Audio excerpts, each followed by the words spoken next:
Hello there, Mad Mike here, and welcome back to the channel. So today we are going to continue our journey to Endgame with the 2016 film Doctor Strange, starring Benedict Cumberbatch, Tilda Swinton, Rachel McAdams, Mads Mikkelsen, and I hope I'm pronouncing this right, Chiwetel Ejiofor. Um, and this film was the first film that came out following Captain America: Civil War. It's basically removed from that entirely. They don't even really mention the events of it, minus one little nod at the very beginning of the film. But this film was it was a good starting off point for this character. It was good of them to kind of bring in Doctor Strange because again, you don't really have a lot going on with the mystical elements in Marvel, aside from Scarlet Witch, and even that it's not really delved into that much. So it was interesting for them to kind of bring that to the forefront, where the whole magic argument, because basically they kind of disillusion it with Thor at this point because it's more compared to technology as opposed just really really advanced technology as opposed to actual magic. But Doctor Strange essentially deals with actual magic. Um, diving into the film, like I said with a lot of the other films I've done where they're origin stories, you have to be introduced to the character first. Um, and in this movie, we get introduced to Strange, but it's right after a scene where we get introduced to the villain. And again, this sets up the conflict, um, where Caecilius, who's played by Mads Mikkelsen, he essentially he's basically a rogue sorcerer, pretty much him and a few cronies, um, and they are essentially they're trying to escape. They're trying to destroy. What's explained later are the three sanctums that protect Earth from other dimensions, and again, that's kind of where the magical elements come from. Is they gather it from other dimensions, and they're trying to escape from the ancient one, who is played by Tilda Swinton, although she's in a hood for this scene. After that, we go and we get introduced to Stephen Strange, who is a brilliant neurosurgeon, and he's one of the best. He is the best. Literally, they describe to him as the best. And this is what you do with a good character, because if this was like a Gary Stu type of situation, he would stay the best and he wouldn't change, and nothing would happen and he'd be perfect. But he's a narcissist. We see that he's a narcissist. We see that he has this kind of flirty romantic relationship with Rachel McAdams, and we learn later on that they had a relationship that ended. And basically, he likes to show up his compatriots, his other people that work with him in the medical field, even if it might mean that it could possibly do medical damage to other people. Where we see a scene where he pulls a bullet out of somebody's brain with his basically, only using an endoscope, I think it's an X-ray that he uses, where he pulls it out of somebody's brain. But literally, it's kind of like the idea of operation, where if he touches the sides, he can kill the guy. It is a very sensitive area of his brain, but he does. Apparently, the guy does survive, or at least in the scene, we don't get told that he dies. Um, so after this, we get introduced to this, and his life is literally his hands. And that we don't get a huge deep backstory. We don't get to learn about his childhood or anything like that. We just learn that he's this great neurosurgeon, and we learn what we have to learn, which is again what's good for the movie, because you don't need the extenuous stuff if it doesn't really apply much to the plot or to the character's growth. We know where he is now. The point is not how he got to point A now, but it's how he's getting to point A now to point B later. And essentially, we see that he's very rich, he's very wealthy, and he winds up getting in this terrible, terrible car accident. And during the car accident, his hands are broken, they're shattered, and they're unable to be repaired to their full extent. He has like severe nerve damage in his hands. There's a lot of issues there, and he can't get that.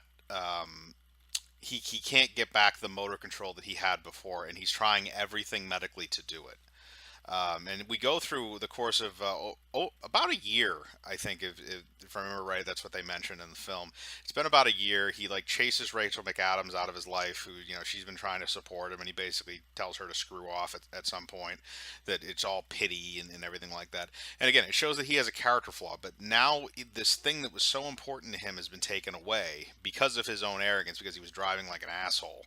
Um, and it gives you character growth for Strange, and there's a lot of character growth in this movie through the first act, which is kind of interesting because usually they put most of that in the second act and some in the third act. Is the character growth. The first is really the introduction, but we get a very, very brief introduction, and then we go right into his growth as a character. And he finally approaches another character who's played by Benjamin Bratt. And that character, basically, he's the only case known of a quadriplegic who or a paraplegic who recovered from his disease, who recovered from his condition completely. He had a completely severed spinal cord, and the character whose name is Pangborn, basically Strange confronts him and says, I'm trying to make my way back and all, but again, this is a humbling experience for Strange, who was on the top of the world. He was arrogant. He was a narcissist. He's a lot like Tony Stark in many ways. And he basically kind of lowers himself and says, "Look, I'm, because Pangborn basically tells him to screw off because he tried to see him once, and he just couldn't get him in or whatever." But he says that he's trying to make his way back, and Pangborn points him to this sanctum or this place in Istanbul where he can meet the person that helped him. And he basically he doesn't give much away. We find out later exactly what he's been doing. But Strange is desperate. They make him very, very desperate, and there's a lot of he's so desperate to the point where he's willing to try anything, even if it doesn't medically make sense. Um, and now he has kind of reversed himself, and he goes to Istanbul with this kind of last hope that uh, he's going to find this cure for his disease. And he meets with the character Carl Mordo, and I'm not going to try and pronounce the actor's name again because I probably butchered it the first time through.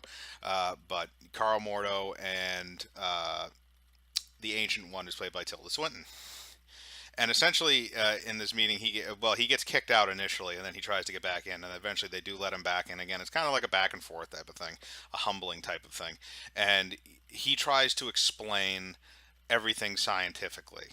And Tilda Swinton kind of lets him do that for a minute until she says, "No, it was magic."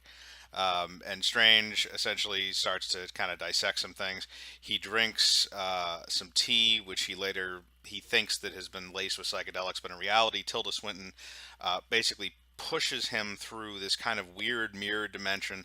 It's a very well done scene with the CGI of him like passing through and like copying and stuff like that. It's very reminiscent of some of the other stuff that we see in Infinity War that he does, where he copies himself and grows multiple arms and stuff.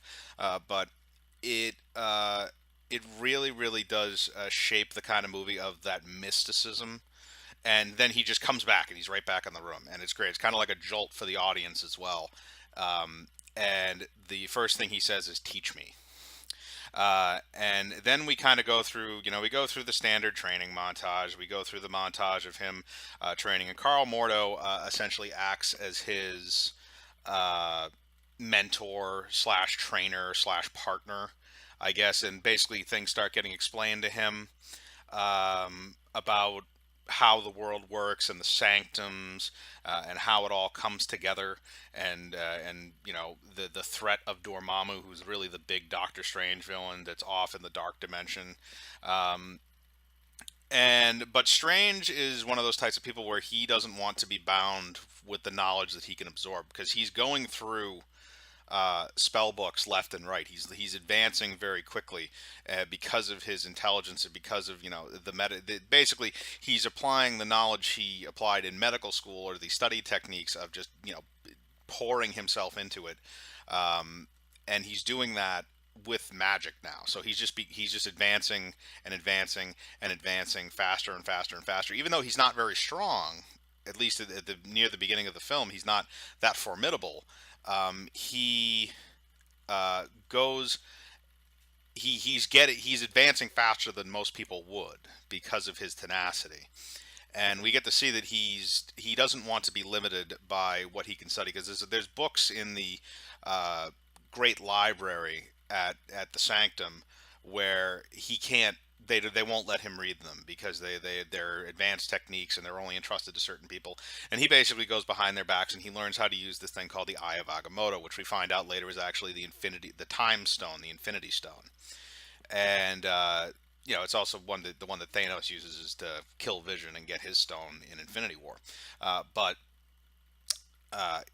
he essentially gets caught with that, and they get pissed. But then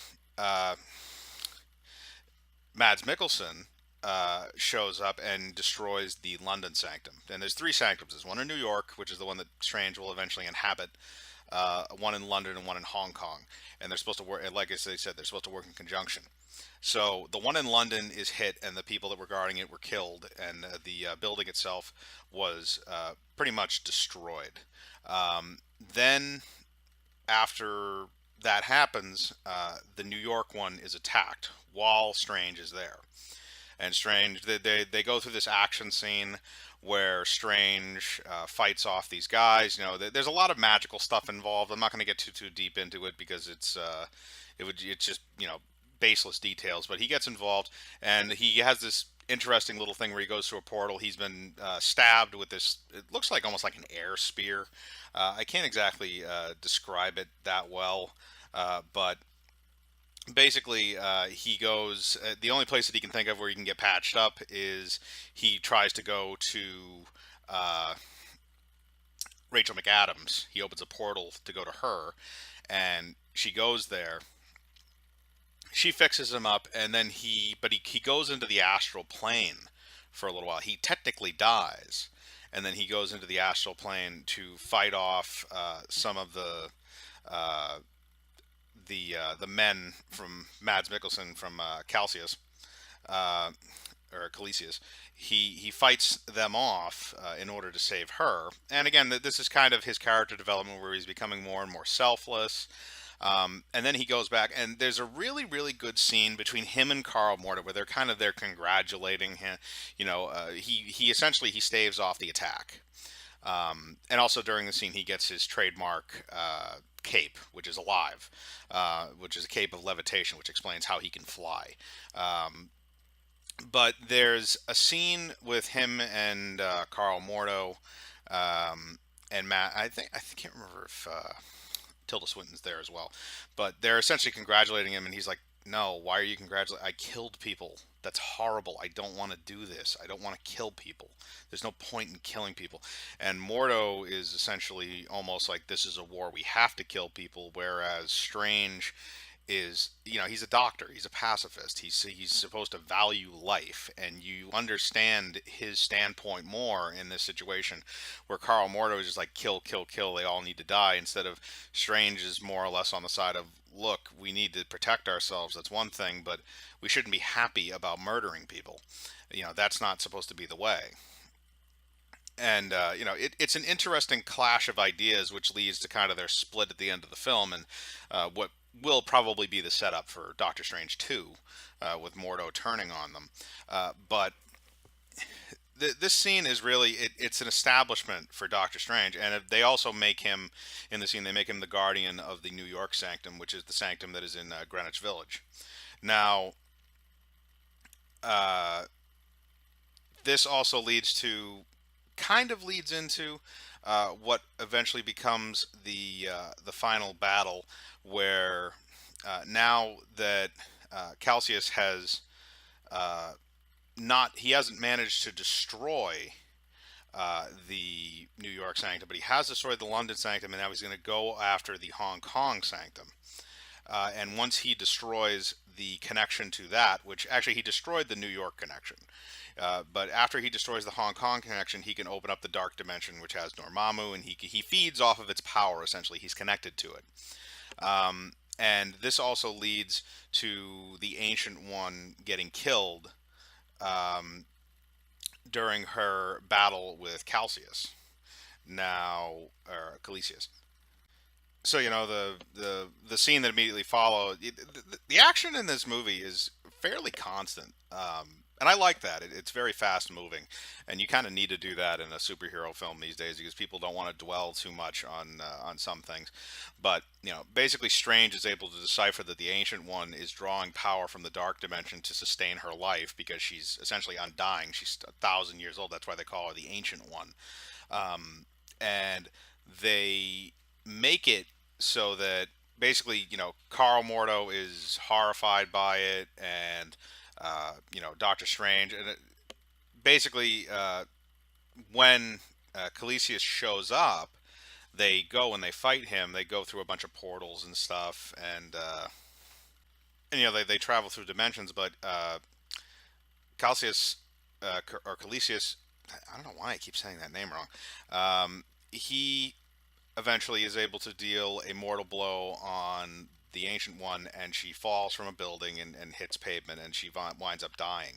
Now, it's a really the reason why this scene sticks with me is because when she actually hits the ground, she goes through this glass skylight and then hits like pavement, and it feels so real. Now, I don't know what they did with the special effects on that scene initially, if they like dropped a realistic dummy or something like that. But it's a really hard impact. It's kind of amusing, uh, in a sick sort of way, just because I like horror movies. So I did analyzing because it doesn't look like CGI. It looks like a practical effect, which kind of adds to the realism of it. But she gets messed up. She gets really messed up, and she winds up dying. She has a moment in the astral plane where she talks to Doctor Strange and kind of explains some things to him about how he is the future essentially. And now we actually get led into the final battle where Mordo is able, not Mordo, Calcius is able to destroy the Sanctum in Hong Kong and release the Dark Dimension. Now, as Strange and Mordo both go to the Sanctum to try and stop him, but he has already released the dark dimension, and it started to engulf the world around them. Also, another side character named Wong, who actually becomes Doctor Strange's live-in uh, butler. Well, I know in the comics he was a butler, but in this he's probably just a live-in buddy or whatever, or another wizard who lives in the Sanctum in New York. And but Strange has the Eye of Agamotto, so he decides to use it, and he reverses time so that the Sanctum is able to be rebuilt, and well, to some extent, and Wong is able to come back to life. But the only way that they are going to be able to stop Mads Mikkelsen is Doctor Strange has an idea to fly into the dark dimension, and Wong and Mordo basically tell him he is completely insane. But this is kind of his. This is like the crowning moment of the film, and it works very very well because it shows how smart Doctor Strange really is and how much he knows. Because he goes in there and he does some. We don't know exactly what it is at first, but he does something with the Eye of Agamotto where he kind of it's almost like he plays with it a little bit, and then he goes and talks to Dormammu, who is I don't really care much for the design of Dormammu. I kind of prefer his design the uh, from the comics, where he's the character with the huge flaming head and stuff like that. I think that would have been a bit better, but they go in, and he basically tells Dormammu that he has a deal for him, and Dormammu says "screw you," and then kills him. But then Doctor Strange comes back, and what he has done is he has programmed a time loop into the Infinity Stone. So as soon as that loop stops, it just repeats itself over and over again, and Dormammu can't stop it because time is infinite in the Dark Dimension. They explain that at one point in the film, that it literally has infinite amounts of time. So Doctor Strange can do this forever, and it won't matter how many times he dies. And there's some pretty funny ones where Doctor Strange just gets murdered over and over and over again, and it's pretty amusing.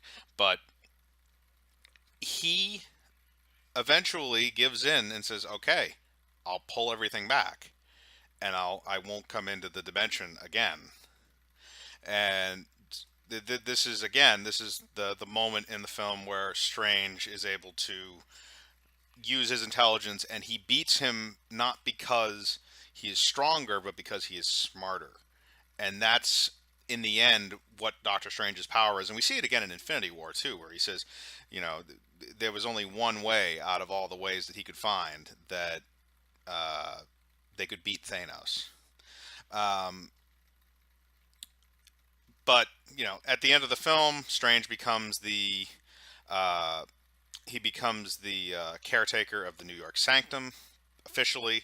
Carl Mordo, who doesn't agree with Strange manipulating time to defeat Dormammu, and is disillusioned with the Ancient One drawing from the Dark Dimension before she passed away. He is essentially he's gone. He doesn't want anything to do with it, and he kind of goes off. And again, that's kind of setting up the conflict for the sequel, which will I'm sure it'll come out relatively in the next 3 to 5 years. Um, but that's essentially where we leave off with Doctor Strange, and it's a fun little movie. I like the film. There's a lot of stuff in the movie that is really, really good. Benedict Cumberbatch does a really good job. Rachel McAdams is kind of underused. She's more of a plot device than anything else to help grow Stephen Strange's character, as opposed to being her own character herself. Again, she's there essentially. Um, the Wong character, he works. Tilda Swinton is the Ancient One. I thought she did a really good job. She does a good job in a majority of the stuff that she does. Carl Mordo, also, again, I'm not going to pronounce the actor's name because I will butcher it. I felt he did a good job. The action in the movie I thought was well directed. The mysticism angle I thought was a good introduction. Um, but in the end, it's a movie that ultimately didn't wow me, but it did enough where I enjoyed it. And I've only said a lot of good things about this movie, but it does a lot of things correctly. And actually, as I mentioned before, the only reason why I can think of that this is actually connected to the MCU is right before the car accident that causes Stephen Strange's hands to get mangled. Um, he gets a call from, I think it's his secretary, where she's saying about how there is this army colonel with a back injury that they can fix, and he's kind of like, well, it's fine, whatever. I'm not gonna do that. I need something more challenging.